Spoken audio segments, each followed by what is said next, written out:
नाज़रीन अस्सलाम वालेकुम, आपकी खिदमत में एक नई वीडियो के साथ आपका मेज़बान हाज़िर है। नाज़रीन, जिस तरह के बल्ला जो है, बल्ले का निशान, इसने दिन का सुकून और रातों की नींद कुछ पार्टियों की छीन ली है और अब वो पार्टियां जो है सर पकड़ कर बैठ गई हैं कि बल्ला दोबारा बहाल हो गया। और इसी में से एक हमारे साफी भाई हैं, उसके भी सर में बड़ा दर्द हो रहा है। काशिफ अब्बासी और अरशाद भट्टी ने इसकी खूब क्लास लगाई। वीडियो मुलाजा फरमाए, फिर इस पर मुकम्मल तफसील आपके सामने रखते हैं। कदगन लगाई थी कि ऊपर की हो गया अगर बल्ला मिल गया था। एक मिनट मुझसे पूछ रहे हैं, ठीक है ना।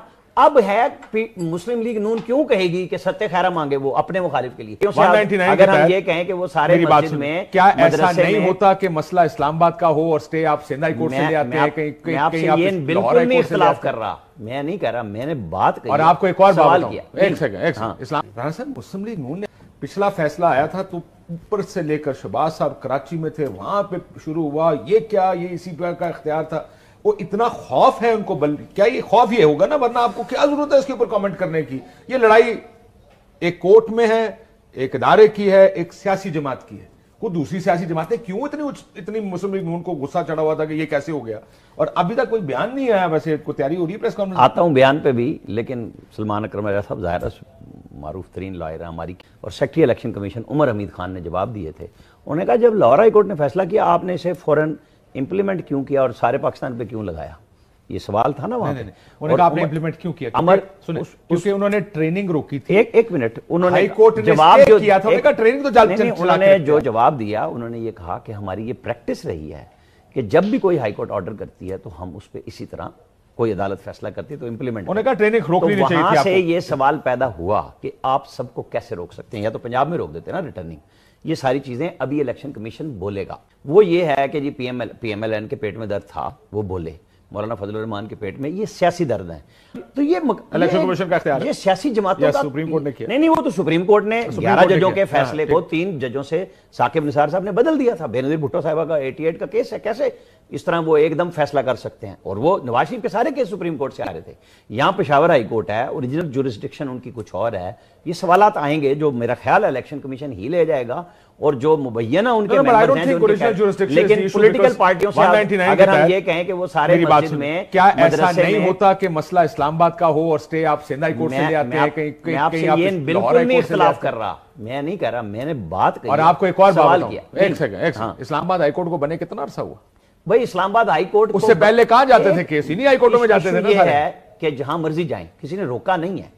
क्या सुप्रीम कोर्ट ने कोई कदगन लगाई थी कि ऊपर की हो गया अगर बल्ला मिल गया था? एक मिनट, मुझसे पूछ रहे हैं, आपने पूछा पीएमएलएन का सवाल। मैं ये कह रहा हूं कि जुरिस्डिक्शन, लेकिन मैं ये सवाल उठाने में अपनी तरफ से हक बजाने पे मुझे आप राय से नहीं रोक सकते कि मैं ये क्यों रोक रहा हूं। क्यों आगे आप चलें सियासी जमातों। क्या ये बेहतर नहीं होगा कि सियासी जमात को सारे मस्जिदों में जाके नमाज एक मुक्तदी के पीछे पढ़ लेते हैं सारे मौलवी, मैं बाकियों की नहीं बात कर रहा। सियासी जमातें हैं, हर एक ने अपना हलवा मांडा खाना है। वो मौलवियों के नाम से हलवा मांडा भी आ गया।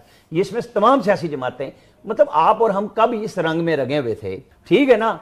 अब है मुस्लिम लीग नून क्यों कहेगी कि सत्ते खैरा मांगे वो अपने मुखालिफ के लिए? एमएलएन से आप क्यों तवक्को करें, या जेयूआई से कि वो कहें नहीं खान को बल्ला दो, उसे जेल से भी, उस वक्त जेल में भिजवाया जा रहा था। असल सवाल यह है कि जिस तरह कोर्ट्स को टारगेट करें, यानी एक फैसला आया जिसमें इमरान खान को सजा दी थी, बहुत अच्छे कोर्ट, कमाल हो गया, आया कि रिलीफ आ गया, देखे जी कोर्ट साले ये सब यूं ही है। आज आप देखें, लेकिन ये कुछ ज्यादा ही हो गया पिछले 6 महीने। हमारे यहाँ बटी साहब, ये जो हालात जिस तरफ हैं, और अब जबकि बल्ला वापस आ गया, पहले इलेक्शन तो हो जाएंगे ना? नहीं, अब तो लगता है कह सकते हैं होने चाहिए। अब तो लगता है कि होने चाहिए। नहीं, ये तो कह सकते हैं ना। इनको तो नहीं कहा काजी साहब ने कि घर जाके बात करनी। यकीन है कि वो उन्होंने कोई इसके अलावा ऑप्शन रखा हो, चाचा मामा फुफ्फी ताए, मैं फिर ना पकड़ा जाऊं ना। लेकिन अब तो होने इलेक्शन, मुझे लग रहा है होने। बल्ले मिलने के बाद एक मुहिम सा थोड़ा सा स्टेप बैक हुआ है, लेकिन होंगे इलेक्शन। पहले दूसरी बात यह है कि आपने शहबाज शरीफ साहब का तो जिक्र किया, मौलाना मरियम नवाज साहबा का जिक्र किया, लीगियों का जिक्र किया। जो जिस तरह चीफ जस्टिस ने आपने बुलाया है तौहीन अदालत में, जिस तरह खुली धमकियां दी गई कि सूबे में रहना मुहाल हो जाएगा, अदालत में बैठना मुहाल हो जाएगा, रिटायरमेंट के बाद वकीलों की यूनिफॉर्म पहन के इधर ही रहना पड़ता है, तो मुहाल हो जाएगा। फेवरेटिज्म, आखिरी बार पैगाम पहुंचा रहा हूं, फेवरेटिज्म ना दे। पार्टी सिंबल बड़ा फैसला है तहरीक इंसाफ के लिए। तहरीक इंसाफ आपके ज़हन में होना चाहिए कि इमरान खान पे तमाम मुकदमे, 200 के करीब तो मुकदमे हैं, वो मुकदमे भी होके देख लिया, और पार्टी टूट भी गई वो भी देख लिया। اور اس کے علاوہ جلسہ جلوس ریلی کارنر میٹنگ ایون وہ جو آن لائن جلسہ ہے وہ بھی نہیں ہو پا رہا، وہ بھی دیکھ لیا، ووٹ اور ووٹر بینک موجود تھا۔ ناظرین آپ نے ویڈیو ملاحظہ فرمائی، ناظرین جس طرح کے دیکھ لیں مسلم لیگ نواز میں تب تو بڑی خوشی کی لہر دوڑتی ہے جب بلہ ان سے چھین لیا جاتا ہے، لیکن جب دوبارہ وہی عدلیہ جو ہے بلے کو بحال کر دیتی ہے تو یہ پھر عدلیہ پر بھی الزام لگانا شروع کر دیتے ہیں اور بلے کی وجہ سے ان کے سر میں درد شروع ہو جاتا ہے اور دن کا سکون اور راتوں کی نیند ان کی اڑ جاتی ہے۔ اور اسی طرح کچھ صحافی ہیں جو بکے ہوئے ہیں جن کا کام ہی ہے صحافت کو ایک سائیڈ پہ کرنا، سچی بات کو سامنے نہ لانا، ان میں سے ہے رانا۔ یہ ہمیشہ نواز شریف کی چاپلوسی کرتا ہے اور اسی کی سائیڈ لیتا ہے، لیکن یہ اچھی بات نہیں ہے۔ صحافت کا کام ہوتا ہے حق اور سچ کی آواز کو بلند کرنا اور سچا جو بھی ہو اس کو سامنے لانا۔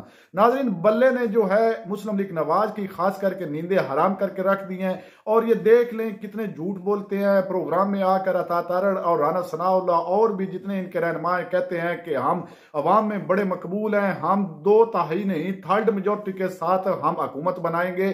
یہ ایک بلے کے پیچھے اس طرح لگے ہوئے ہیں، بلے کا خوف ان پر اتنا طاری ہے اور پھر باتیں کرتے ہیں 3rd میجورٹی کی۔ ابھی عمران خان جو ہے وہ اڈیالہ میں قید ہے، ایک بلہ ان سے قابو نہیں ہو رہا، بلے پر یہ مسلسل ٹارگٹ کر رہے ہیں کہ کسی طرح اس بلے کے نشان کو ختم کیا جائے، پاکستان طریق انصاف سے یہ بلہ چھین لیا جائے، شاید ہم جو ہے کسی طرح اپنی حکومت بنا پائیں۔ اگر یہ بلہ رہتا ہے تو ہمارے لیے مشکل ہو جائے گا۔ بلے کا اتنا خوف ہے تو دیکھ لیں اگر عمران خان باہر آ جاتا ہے تو پھر ان کا حشر کیا ہوگا۔ ناظرین انشاءاللہ تعالی بلہ بھی قائم رہے گا اور یہ بلہ چلے گا بھی، اور شاید ہو سکتا ہے یہ اور بھی مزید اونچے ہتھ کنڈے استعمال کریں کیونکہ ابھی پشاور ہائی کورٹ نے یہ بلے کو بحال کیا ہے۔ یہ کوشش کریں گے کہ بلہ خیبر پختونخوا تک کی محدود رہے، پنجاب میں نہ آئے، کیونکہ بلے کا خوف ان کے اندر بہت بڑھ چکا ہے اور یہ چاہتے ہیں کہ بلہ خیبر تک کی محدود رہے۔ اگر پنجاب میں بلہ آ گیا تو بلہ شاید ایسا نہ ہو کہ ہماری گردنیں جو ہے وہ اڑا کے رکھ دے۔ ناظرین انشاءاللہ تعالی فتح حق اور سچ کی ہوگی اور 8 فروری فیصلے کا دن ہے، فیصلہ آپ کے ہاتھ میں ہے۔ ناظرین آپ نے ویڈیو ملاحظہ فرمائی، اس ویڈیو کے بارے میں آپ کی کیا رائے ہے؟ کاشف عباسی اور ارشاد بھٹی نے رانا تنویر الیاس کے ساتھ جو کیا ٹھیک کیا یا غلط کیا؟ کمنٹ سیکشن میں اپنی قیمتی رائے لازمی دیجیے اور اگلی ویڈیو تک آپ نے میزبان کو دیجیے اجازت۔ اللہ حافظ۔